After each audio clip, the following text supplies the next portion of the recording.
What is going on, fuckers? This is MaceValor. How y'all doing today?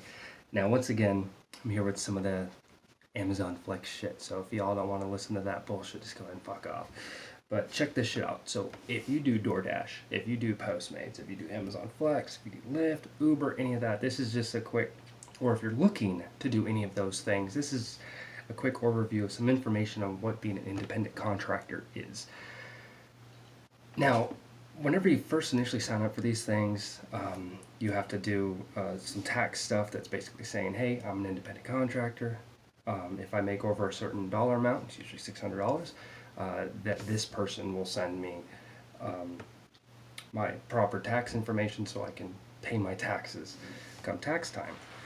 So people that are used to getting a tax return, you probably won't get one, because if the bulk of your year has been doing this stuff, then you're going to be paying taxes at the end of the year. So you might want to put some money aside for that, usually between 15 to 20%. That number changes the more you make. So you enter higher tax brackets if you've been doing quite a bit. But what I really want to discuss about being an independent contractor is you really kind of you got to know what you're getting into, and you got to understand that you yourself have a lot of power and rights, as it were. An independent contractor, putting it in layman's terms, have you ever had someone do work on your home, or growing up, has anyone like come and poured concrete in your backyard, or done provided a service for you, or something like that? That relationship between the homeowner and the person doing the contract work for the house, that's an independent contractor relationship. There's usually a contract between the two parties, and it's the party of the homeowner to decide what work will be done. That's ultimately how it works. The independent contractor, it's their job to figure out how the work that they're supposed to accomplish will be done. So, for example, when we do Amazon Flex, right? We are given a certain set of guidelines and rule sets of things that are expected as we are representing the company, as it were. But ultimately, we decide how the packages get to where it's supposed to be going, namely in our vehicles. Now, it's really interesting because when you really break down what an independent contractor is, a lot of these things, DoorDash, Amazon Flex, and stuff, it's more of an employee-employer relationship, just with how things are actually managed. I mean, hell, you initially start up and you say, yeah, I'm an independent fucking contractor, but when you break it down, that relationship is not a contract. It's formulated, everything is formulated as a contract between the two parties. But at the end of the day, with everything that's expected of you, it's not really an independent contractor relationship with Amazon. Really, it's more so unemployment. Now, why does Amazon prefer to do it this way? It's cheaper for them. I mean, yeah, sure. I mean, some people are fucking making bank. They're doing 5-hour blocks in fucking 2 hours and fucking skating free and going on to the fucking next one. There's people out there doing back-to-back blocks because they get done with them so quick. And they're getting fucking paid bank by Amazon. And that's fantastic for them.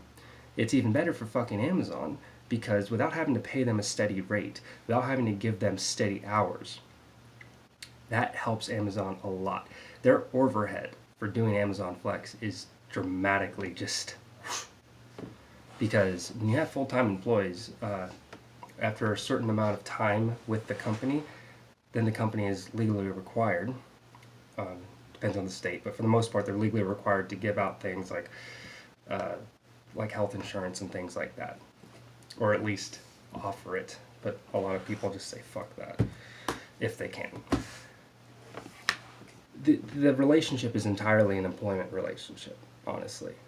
But the way that everything is structured, it doesn't feel like it is. Let's break it down like this. So I get my phone, and I'm like, hey, I want to do a block, right? So essentially, I'm working on a platform, is what I'm doing. I am essentially the end result. Let's look at DoorDash, for example. I sign up for a block on DoorDash, or a scheduling block, and like, okay, I'm gonna be accepting dashes from, let's say, 5 until 7 o'clock at night. So 2 hours, not too bad, right? I can probably get 3 or 4 into that amount of time, depending on how far they are. Yeah, so that's good. I'm gonna accept this. And then you accept to do that block, and then there you are. You can cancel whenever you want because you're an independent contractor. You can just say fuck off and it's all cool, fine, and dandy. No problem. And you, of course, have a rating scale, and that dictates whether or not they want to keep you on with for future contracts and whatnot. But so you get this 5 to 7, and you're doing your deliveries and shit. That's the contract. You say, I'm going to work from this time to this time. And the thing with Doordash is, it's like, hey, we're not going to tell you exactly how much you're going to make because you're only going to make money if you do deliveries. That's part of the contract between the two of you. That does sound like an independent contractor relationship, for the most part. Look at Amazon Flex. I am going to work a 4-hour block. This is how much money I'm going to be making. All right, cool. Sounds like a nice formal contract. This is the work that expects to be done. This is the time we're expecting it to take you. And regardless of how long it takes you, this is what we're going to be paying you. So that sounds like an independent contractor relationship. There's a contract before me, and I am accepting it. It's not, though. Technically it is. You look a little deeper and it's not. Essentially what you're doing is working part-time. There's a 4-hour block. I'm going to take a 4-hour block and I'm going to go do it. You're working part-time for a non-disclosed amount of time. I mean, realistically, being realistic, it's all arbitrary. You go on a 4-hour block, it could take you 5 hours. Go on a 4-hour block, it could take you 1 hour and a half. You really don't know until you get your packages. And that's where it's muddy. That's where it's confusing. I bring this up not because of any level of hate or anything like that. Like I said before, I think that these are great. I think that companies doing this are giving people a good outlet to make more revenue. I definitely think that these jobs are for secondary income, income to complement the rest of your revenue flow, but I don't think it's anything that people should be doing full time unless, number one piece of advice, when you are going to be doing these things, be on everything if you can. Now for me, because I drive an old piece of shit, I can't be on things like Uber. I can't be on Lyft.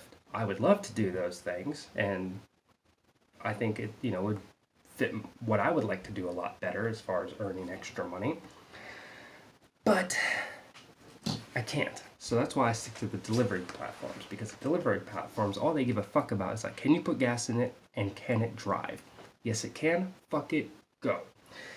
So doing DoorDash was easy. I mean, hell, I tried getting signed up for Grubhub, but them fuckers, I don't know what the hell is up with their initial orientation thing. They send you the fucking email. You go to click in it, and it just, no, I don't know. I've talked to them that it's a fucking hassle. I'll get around to it eventually, but I've been trying to schedule my initial Grubhub shit for a while. But be on everything is what I would say if you are going to be doing this. But number one, before the number one, the number 0 is know what you're fucking getting into. Understand that you gotta account for taxes at the end of the year. Understand that, well, it's presented as this independent contractor relationship with another person, another entity. It really isn't. Essentially what you're doing is you're working part-time upon your availability. But at the same time, it's also upon their availability. I didn't want to make this very long, quick ramble. I just wanted to kind of let you guys know that, hey, you gotta understand what the fuck you're getting into before you just fucking dive nose deep in this shit. I think it's good, but it's in this really fucked up gray zone where it's I mean, am I alone in this? Am I alone in this? This is definitely an employer-employee relationship. Does anyone else feel that? I mean, that... I'm just going to have to cut it here because I'm drawing blanks on it, because I'm trying to articulate how I want to use words instead of saying, oh, it just feels like it is. I want to say, hey, this shit's fucked up and here's the reasons why. And that's usually what I give. Please in the comments down below, let me know if I'm making any fucking sense, because I feel like I'm going fucking batshit crazy here just thinking about it. Because I swear, this is an employee relationship, at least to much more of a degree than it is to an independent contractor one.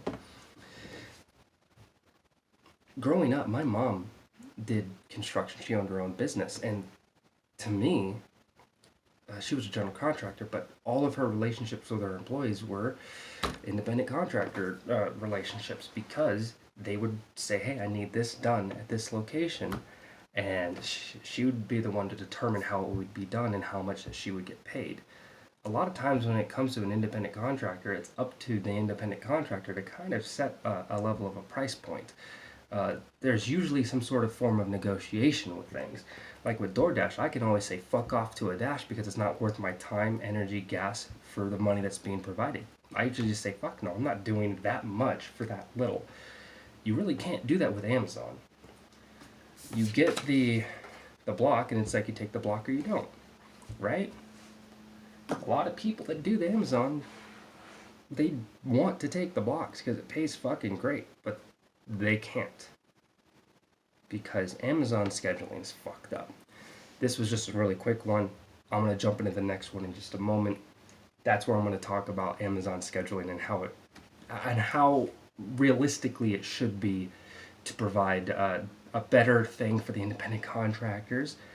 And hell, it would actually be a lot more beneficial to them as a company. But I digress. I'll put that in the next video. Thank y'all for the love, the support, and all that jazz. Comments in the comment section down below. Part of the Justice League. Are you filming? Yeah, and I'm not editing this, so this is going to stay in. So, it's MaceValor signing off.